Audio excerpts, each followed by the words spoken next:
If one thing is clear about the Phoenix Suns this season is they need some help at the center position, but what exactly do they really need? We're going to dive into that. It's Eric and Steven here breaking it down on PHNX Sports. Make sure you like this video, subscribe to PHNX Sports as we are on the march to 40K. The Phoenix Suns, Steven, marching through their season. Yusuf Nurkic not with the team at the moment with an illness, but was out of the rotation beforehand.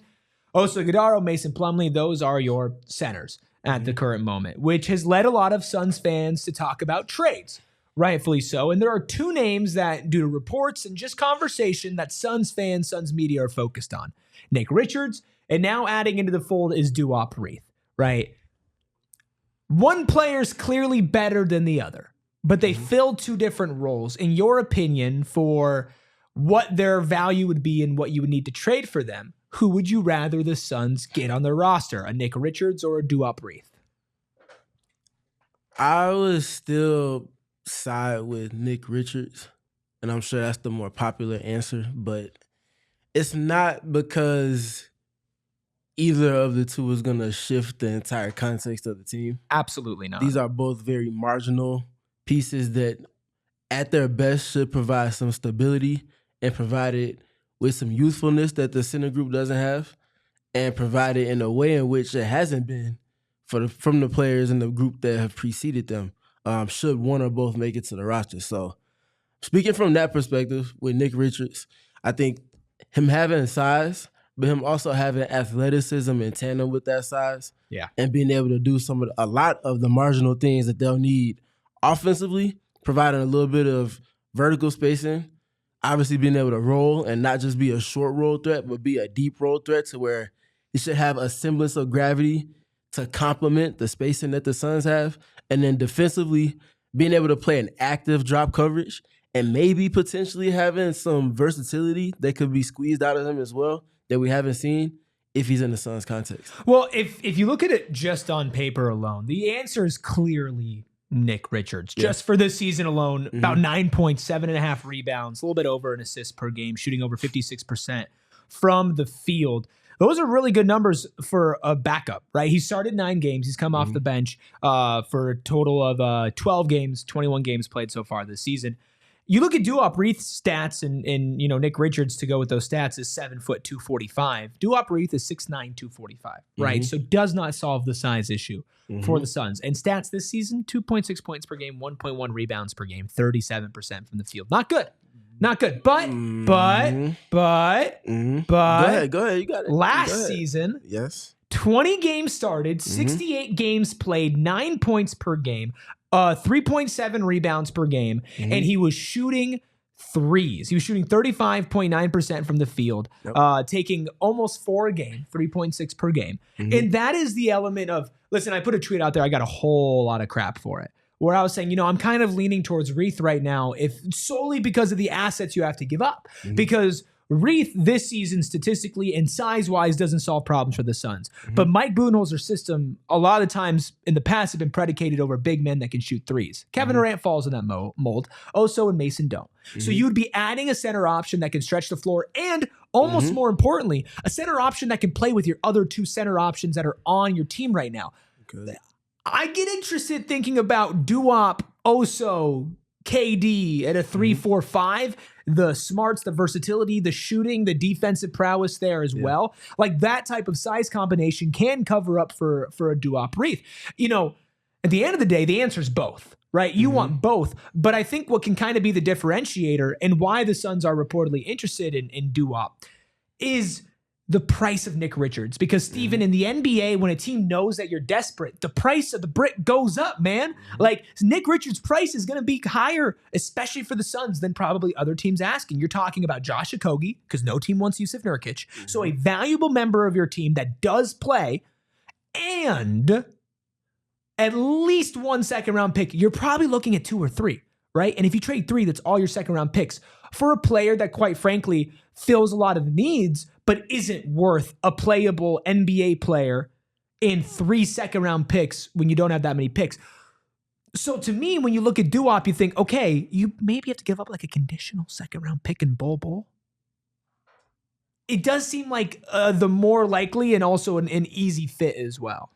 I think that the cost-effective dynamic is extremely relevant for the level of players that we're speaking to, especially for a team that's trying to figure other things out. And obviously the elephant in the room is not the topic of this podcast, so I will not bring up Mr. Coffee, but Mr. Big Face Coffee. But just know that they're juggling multiple things right now. So if they can cut cost and spend as minimal in assets as possible while having even the semblance of an upgrade and infusing the slightest bit of versatility to their center group, which is the weak link of their entire roster right now, that's, I'm not going to say big time, but it's a great help. It's a great help for a team. Like, this team doesn't need, and the Jimmy Butler stuff, we're going to get more into it. If you're watching this early, we do have a pregame show for the Atlanta Hawks game. If you're watching it late, I'm sure we'll get into it on one of the other shows that is out there. Mm-hmm. This team doesn't need a huge splash right now. I think trading for Jimmy fit-wise would help. There are some other things that are coming up now that are starting to make me a little bit more hesitant, but they need wins on the margins. They need a playable center. They need a center rotation. If you can get both Nick Richards and Duop Reath, then you're cooking. You are absolutely cooking. If with your assets, we're talking about tradable assets right now, I'm going to take Grayson off the list for these two players, obviously. Okogie, Nurkic, 3 second-round picks. That's 5 assets that you have to play with to get 2 players. 31. And 23rd, not in this conversation. Just and I think you throw in for a 6th, Bull. Yeah. Because you're going to need a player to trade for Duop, right? So I think if you can do total, if you can get Richards for Okogie in a second, you pull that move in half of a second. I think if that was the case, Okogie can't be traded until the 15th. Right, it would be done. It would be tomorrow. Written in, yes, correct. If you have to part with 2 second-round picks for Nick Richards, which I do think, maybe a second-round pick swap, and Bull can get the job done for Duop, then you're in a roster in the modern NBA that's housing 4 centers, which is something. But Duop, I think, can play the 4, can play alongside Mason, Richards, and Oso, and KD. So Duop fits in there. Richards cannot play alongside Oso or Mason, but he's clearly going to be taking their minutes, right? Especially, I would assume, more of Mason's minutes, because I think Oso's going to get more burn as the season goes on. If you can do that, you'd be housing 5 centers, actually, because of Yusuf, which is crazy. I do think that shores up a lot for this team. It helps. It helps a lot. I have a question for you, though. I have an answer. I have more to say on Duop Reath because I like Duop Reath. I'm someone that has fun digging into the weeds and finding players that have impact. Sure. It just might not hit because of the context that they're operating in, being a team that is not established, a team that also doesn't really truly have a system, and also isn't working in the context of working towards winning. Portland has Donovan Clingan, they have a top pick from this year's draft. DeAndre Ayton, a max contract #1 overall pick. Time Lord. Robert Williams III, who is clearly a very good center when he is healthy. And then you throw Duop Reath in there. And even with Duop, you have Toumani Camara, who's 6'7", versatile defender that can guard inside and out. Like, he's going to get playing time over Duop Reath. I'll say they, in a modern sense, offensively, they have 5 centers because Matisse Thybulle, the way he's guarded and the way he's featured is very much more center than it is shooting guard or small forward or wing in general. But to my point about Duop Reath, my question before I dive into more on Duop, transactionally, I've said and I've buzzed on it a little bit, but I still feel like Robert Williams, injuries, I understand, might be the best option for the Suns to go after at this moment in time. Everybody knows who Robert Williams is. Versatility, vertical spacing, good screener, can play all of the hub and connecting type of roles that the Suns has need. No cartilage in his knee. No, but has versatility, and when he's healthy, he's shown to be a piece that can really shift the context for a team. We saw the Boston Celtics in the 2022 finals with the Golden State Warriors, and he was a hefty piece in why they were there and effective in doing so. With Time Lord, you needed some insurance. What if you were able to get Duop Reath with Robert Williams? You're parting with Grayson Allen? Hey, listen, you have a big 3 right now. Jimmy Butler's no guarantee. if you're taking shots away from Grayson being extracted, and now those shots are going to Devin Booker, those shots are going to Kevin Durant more, those shots are going to Bradley Beal more.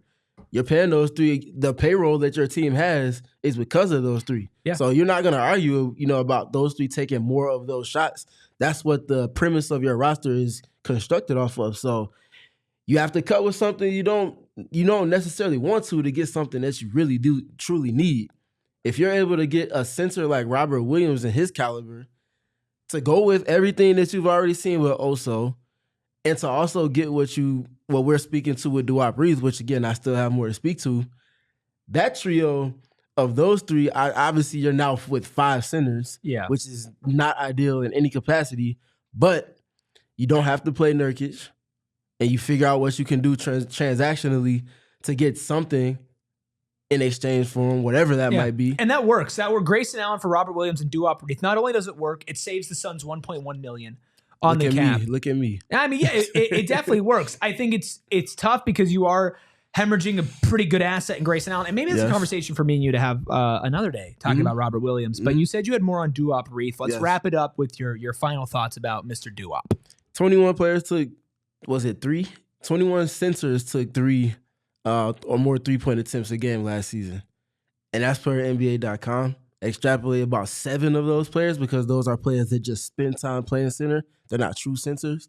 Karl-Anthony Towns, Julius Randle, Dean Wade is in this list from NBA.com. Yes. So I extrapolate those 7 names. Duop shooting 34% from 3 last season on north of 3 attempts.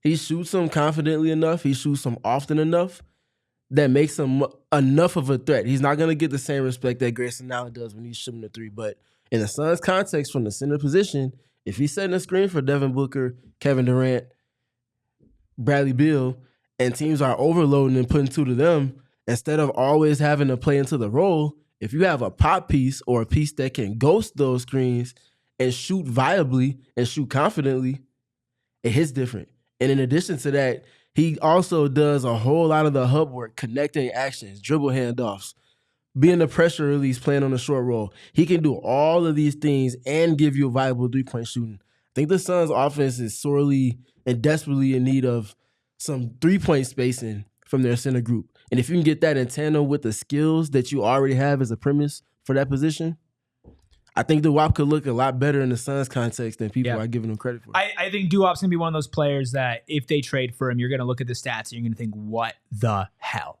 Mm-hmm. And then you're going to go back, you're going to dig into last season. And by the way, Duop, somebody who was in the Sun system, right? Like James Jones, this front office has seen this guy play, right? Summer League roster. So it's not a foreign guy to them that they have no idea who he is. They know his skill set. You look at Portland last year. I think it's all on the table. Hopefully you can get both. If they do, PHNX Suns will be here every single step of the way. Pre-game, post-game shows, live shows, instant reactions, breaking news pods, shorts, social media, all of that. You can find it right here on PHNX Sports. Hit that like button. Make sure you subscribe as well. You can follow us on social media at PHNX_Suns. You can follow Steven at StevenPG3. That's Steven with a PH for legit in-depth basketball breakdown you're not finding anywhere else. Like the actual ins and outs of the games, not just hot takes. You want hot takes, you want that type of stuff, you can follow me at ERIKRUBY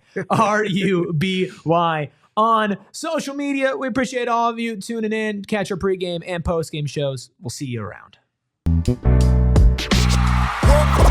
We all silly like the mayor.